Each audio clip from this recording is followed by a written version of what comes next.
keluarnya mencari makan di padang pasir, mengucap salam sunnah hukumnya wajib dijawab bagi yang hadir. Assalamualaikum warahmatullahi wabarakatuh. Halo dalam juri, perkenalkan nama saya Dianita, bisa dipanggil Dian. Saya berasal dari SD Ihyaul Quran Bengkulu Tengah. Saya akan menceritakan tentang legenda batu menangis. Alkisah, di sebuah desa terpencil di daerah Kalimantan Barat, Indonesia, hiduplah seorang janda tua dengan seorang putrinya yang cantik jelita yang bernama Dani. Mereka tinggal di sebuah gubuk tua yang terletak di ujung desa. Sejak ayah Dani meninggal, kehidupan mereka menjadi susah. Ayah Dani tidak meninggalkan sedikit pun harta warisan untuk memenuhi kebutuhan hidup mereka. Ibu Dani bekerja di sawah atau ladang orang lain sebagai buruh upahan.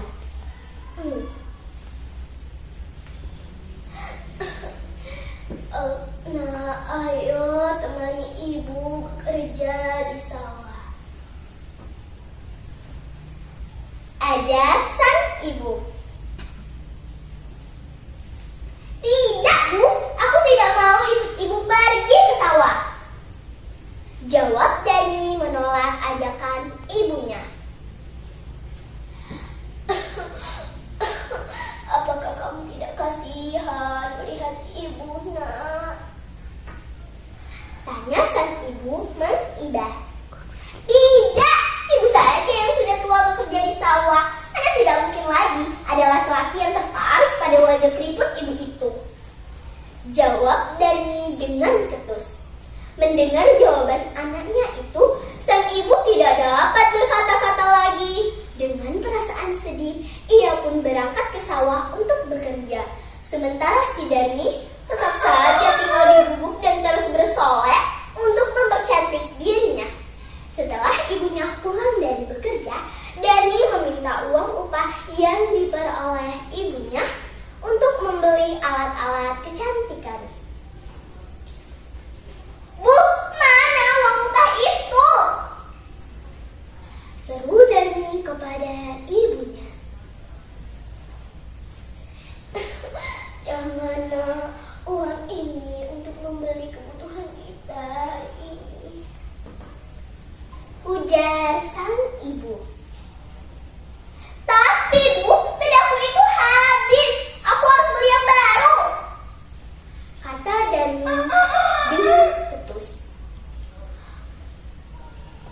Kamu itu memang anak tidak tahu diri. Taunya menghabiskan uang, tapi tidak mau bekerja, kata sang ibu kesal. Meskipun marah, sang ibu tetap memberikan uang itu kepada Dani. Keesokan harinya, ketika ibunya pulang dari bekerja, Dani meminta lagi uang upah yang diperoleh ibunya untuk membeli alat kecantikan yang lain. Pada suatu hari, ketika ibunya hendak ke pasar, Dani berpesan agar dibelikan sebuah alat kecantikan. Tapi ibunya tidak tahu alat kecantikan apa yang Dani maksud. Kemudian ibu mengajak Dani untuk ikut ke pasar. Kalau begitu, ayo temani ibu ke pasar, ajak sang ibu. Aku tidak mau ikut ibu pergi ke pasar, jawab Dani menolak ajakan ibunya. Tapi ibu tak tahu alat kecantikan apa yang kamu maksud.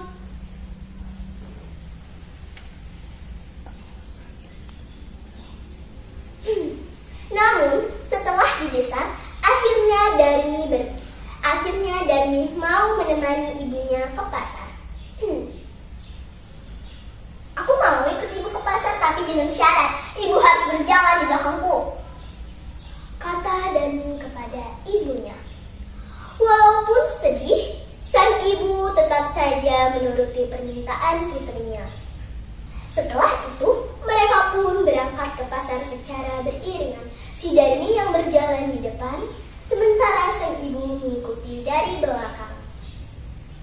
Meskipun mereka adalah ibu dan anak, tetapi penampilan mereka seolah-olah bahwa mereka bukanlah dari keluarga yang sama. Sang anak yang terlihat cantik dengan pakaian yang bagus, sementara sang ibu yang terlihat sangat tua dengan pakaian yang kotor dan penuh tambalan. Di tengah perjalanan, Darmi bertemu dengan salah satu temannya yang tinggal di kampung lain. "Hei Darmi, kamu ingin kemana?" tanya temannya itu kepada Darmi. "Ke pasar," jawab Darmi dengan pelan. "Lalu siapa yang belakangmu itu? Ibumu ya?" tanya lagi temannya itu. Dia bukan ibuku, dia adalah pembantuku," jawab Darmi dengan nada sinis. Laksana disambar petir, orang tua itu mendengar ucapan putrinya. Tetapi ia hanya terdiam sambil menahan rasa sedihnya. Tak beberapa lama kemudian, mereka bertemu lagi dengan seseorang. "Hei Darmi, kamu ingin kemana?" tanya orang itu. "Hendak ke pasar," jawab Darmi dengan singkat. "Siapa orang di belakangmu itu?" tanya lagi orang itu.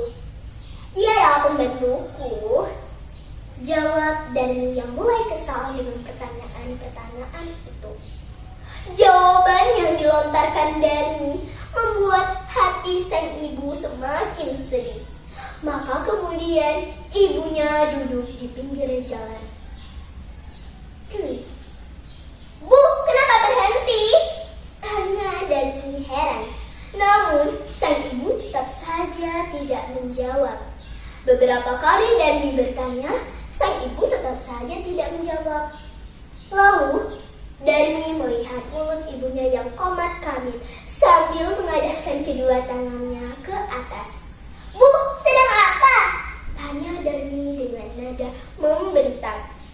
Namun sang ibu tetap saja tidak menjawab.